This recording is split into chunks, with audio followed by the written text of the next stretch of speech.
Dozen Customs. We're out here in the shop today checking out a new item that Colleen got me. This is a US General 12-inch magnetic hanging tray with screwdriver holder. It's basically a tray. You can put some tools in here. It's got the holes on each side for you to put some screwdrivers in. It is magnetic and it is rubber. They have rubber casings on here with a rubber pad along the bottom.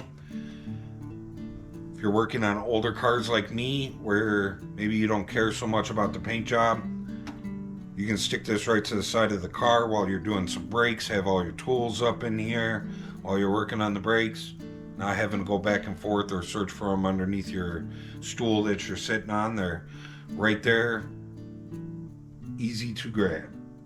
So I'll enjoy this. I'll use this around here. Good strong magnets. So if you're looking for something like this, Harbor Freight 12-inch magnetic hanging tray with screwdriver holder. Link will be down below. Remember to like, subscribe, share, and leave a comment. I'm out.